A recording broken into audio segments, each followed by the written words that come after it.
Hello दोस्तों, नमस्कार। स्वागत है आपका एक बार फिर से मेरी न्यू वीडियो में।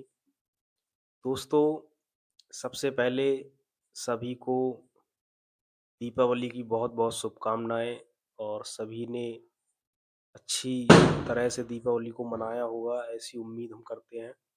दोस्तों, अभी जो वैकेंसी आने वाली है, उसके बारे में हम बात कर रहे हैं। अभी रेलवे में वैकेंसी निकली है एनटीपीसी ग्रेजुएट लेवल की, उसके बारे में हम डिटेल में बात करेंगे कि क्या उसमें क्वालिफ़िकेशन माँगी गई है और कितनी ऐज है, कितनी फ़ीस है, कौन-कौन उसमें फ़ॉर्म अप्लाई कर सकता है। तो फुल डिटेल में जानेंगे हम उसके बारे में। और इससे पहले दोस्तों, अभी एसएससी दिल्ली पुलिस कांस्टेबल में फ़ॉर्म अप्लाई हो रहे थे, जिसकी डेट समाप्त हो चुकी थी। तो जो स्टूडेंट निराश हो रहे थे कि हम फ़ॉर्म अप्लाई नहीं कर पाए और लास्ट डेट में भी प्रयास कर रहे थे, लेकिन लास्ट डेट में शायद बिल्कुल भी नहीं चल पाई। तो उनके लिए खुशखबरी है कि उसकी डेट बढ़ा दी गई है और अब 31 अक्टूबर तक हम फ़ॉर्म को अप्लाई कर सकते हैं। तो जिसने एसएससी कांस्टेबल के लिए, पुलिस कांस्टेबल के लिए फ़ॉर्म अप्लाई नहीं किया है, वो जाकर फ़ॉर्म को अप्लाई कर दें। बाकी हम बात करते हैं दोस्तों, रेलवे में जो भी वैकेंसी आई हैं, उसके बारे में। तो पूरी डिटेल में बात करेंगे दोस्तों, तो चलते हैं मोबाइल की स्क्रीन पर।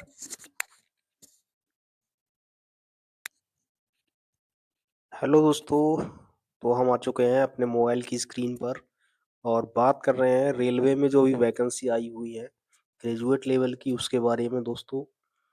तो यहाँ देख सकते हैं रेलवे भर्ती बोर्ड आरआरबी ने 2025 में ग्रेजुएट लेवल के लिए एनटीपीसी भर्ती की घोषणा की है। इसमें कुल 5,810 पदों पर भर्ती की जाएगी।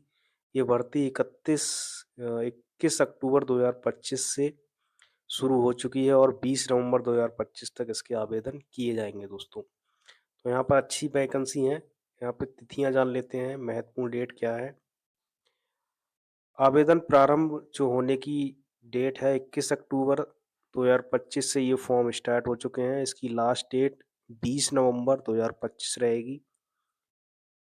आवेदन शुल्क भुगतान की जो तिथि रहेगी वो भी 22 नवंबर 2025 रहेगी। यानी 22 नवंबर तक हम उसकी पेमेंट कर सकते हैं। मान लीजिए हम फॉर्म अप्लाई कर रहे हैं और किसी कारण से हमारा जो पेमेंट है वो एरर आ जाती है, छूट जाता है, नहीं हो पाता है, तो 22 नवंबर तक हम अपना पेमेंट कर सकते हैं। आवेदन की जो करेक्शन की डेट रहेगी वो 23 नवंबर से 22 दिसंबर तक हम करेक्शन कर सकते हैं। अगर किसी तरह की हमारे फॉर्म में मिस्टेक हुई है, कोई गलत चीज़ उसमें पड़ गई है, तो हम उसको सुधार कर सकते हैं 23 नवंबर से 2 दिसंबर 2025 तक। आगे दोस्तों चलते हैं कि इसमें क्वालिफ़िकेशन ऐज कितनी रहेगी और क्वालिफ़िकेशन क्या रहेगी, तो मान्यता प्राप्त विश्वविद्यालय से स्नातक डिग्री होना चाहिए, यानी ग्रेजुएशन हमने किया हो किसी भी बोर्ड से और कोई भी ग्रेजुएशन में डिग्री हमने की हो, जैसे बीए, बीएससी, बीकॉम, इनमें से कुछ भी हमने ग्रेजुएशन में किया है, तो हम इसमें फॉर्म अप्लाई कर सकते हैं।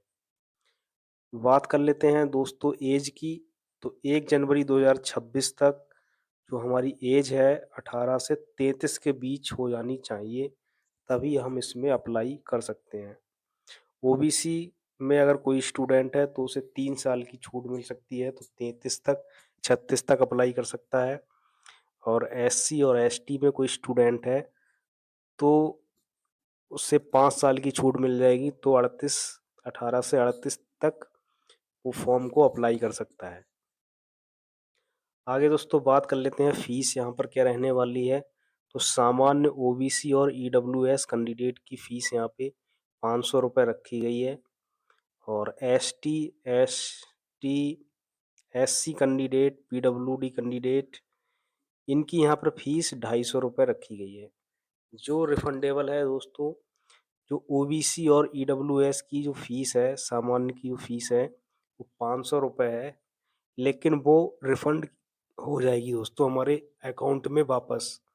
जब हम इसका जो पहला एग्ज़ाम है, वो एग्ज़ाम में बैठकर एग्ज़ाम दे देंगे, तब हमारे उसमें से ₹500 में से ₹400 हमारे अकाउंट में वापस ट्रांसफ़र कर दिए जाएँगे। इसी प्रकार एससी और एसटी की जो फ़ीस ₹250 है, अगर इस कैटेगरी के स्टूडेंट एग्ज़ाम में बैठते हैं, पेपर देते हैं, तो उनके पूरे ₹250 वापस कर दिए जाएँगे। यहाँ पर ये रेलवे का रूल रहता है, जो कि अच्छा है स्टूडेंट के लिए। आगे दोस्तों चलते हैं कि क्या इसमें डॉक्यूमेंट लगेंगे जब हम फॉर्म को अप्लाई करने के लिए जाएँगे। इसमें एक फ़ोटो और एक साइन। फ़ोटो हमारा सही होना चाहिए, इसका बैकग्राउंड व्हाइट हो और हमारा चेहरा क्लीन दिखता हो, साफ दिखता हो, ऐसा फ़ोटो हमारे पास होना चाहिए। अगर हमारे पास फ़ोटो गलत है, तो हमारा फॉर्म रिजेक्ट हो सकता है। साइन हमारे पास होने चाहिए व्हाइट पेपर पर ब्लैक पेन से या ब्लू पेन से। आधार कार्ड की फ़ोटोकॉपी, हाई स्कूल, इंटर और ग्रेजुएशन इनकी मार्कशीट हमारे पास होनी चाहिए। जाति प्रमाण पत्र, अगर आप ओबीसी, एससी और एसटी कैटेगरी में आते हैं, तो आपके पास जाति प्रमाण पत्र होना चाहिए सेंट्रल वाला। यानी 2 जाति प्रमाण पत्र होते हैं दोस्तों, एक स्टेट लेवल का और एक सेंट्रल लेवल का। तो ये सेंट्रल लेवल की वैकेंसी है, तो हमारे पास सेंट्रल लेवल का जाति प्रमाण पत्र होना चाहिए। अगर नहीं है, तब भी अप्लाई कर सकते हैं, लेकिन उस कंडीशन में हमें जनरल में काउंट कर लिया जाएगा। कोई इशू नहीं है दोस्तों, अगर है तब भी अप्लाई कर सकते हैं, नहीं है तब भी अप्लाई कर सकते हैं, लेकिन उसमें हमें जो कास्ट का बेनिफिट मिलता है, वो यहाँ पर नहीं मिल पाएगा। फीस भुगतान रसीद यदि भुगतान ऑनलाइन किया है तो। चयन प्रक्रिया दोस्तों क्या रहेगी? 2 एग्ज़ाम यहाँ पर होंगे। सीबीटी फर्स्ट, जो कंप्यूटर बेस्ड आधारित होगा, कंप्यूटर के द्वारा होगा। दूसरा एग्ज़ाम होगा, वो भी कंप्यूटर के द्वारा हमारा होगा। और तीसरा, अगर कुछ पोस्ट ऐसी हैं जिसमें टाइपिंग माँगी गई है, तो टाइपिंग टेस्ट हमारा होगा। उसके बाद डॉक्यूमेंट वेरिफ़िकेशन, उसके बाद मेडिकल। तो ये प्रोसेस रहेगा दोस्तों। यहाँ सैलरी की अगर बात कर लें, तो ₹25,500 से स्टार्ट होकर ₹81,100 तक यहाँ सैलरी रहेगी। अकाउंट असिस्टेंट की, क्लर्क की भी ₹29,200 से स्टार्ट होकर ₹92,300 तक यहाँ रहेगी। और स्टेशन मास्टर की जो सैलरी है ₹35,400 से स्टार्ट होकर 1,24,000 कुछ यहाँ पे सैलरी रहने वाली है, तो अच्छी सैलरी है। इसके अतिरिक्त महँगाई भत्ता, house rent, allowance, pension, gratuity आदि भत्ते भी प्रदान किए जाते हैं, वो हम सभी को पता है। अब बात कर लेते हैं दोस्तों कि कौन-कौन से पद हैं और किसमें कितनी वैकेंसी हैं। तो यहाँ पर स्टेशन मास्टर के पद हैं, यहाँ पर 615 वैकेंसी हैं। गुड्स ट्रेन मैनेजर की यहाँ पर पद है एक, इसमें 3,416 वैकेंसी हैं। Junior account assistant, computer typist, इसमें टाइपिंग मांगी गई है, इसके 921 पद हैं। सीनियर क्लर्क, कंप्यूटर टाइपिस्ट, इसके 618 पद हैं। ट्रैफिक असिस्टेंट 59 पद हैं। और मुख्य वाणिज्य कंप्यूटर टिकट पर्यवेक्षक, इसके 161 पद हैं दोस्तों। तो कुल मिलाकर हमारे पद हो जाते हैं 5,810। तो ये हमारी वैकेंसियाँ हैं रेलवे में। और अभी ग्रेजुएट लेवल की वैकेंसी आई हुई हैं। उसके बाद दोस्तों हमारी अंडर ग्रेजुएट लेवल की वैकेंसी आएँगी, ग्रेजुएशन से नीचे वाली भी वैकेंसी आने वाली हैं जल्द ही। हो सकता है कुछ दिनों में आ जाएँ। तो हम यहाँ पे फॉर्म को अप्लाई कर सकते हैं बहुत ईज़ी तरीके से, और फ़ीस का भी ज़्यादा इशू नहीं है।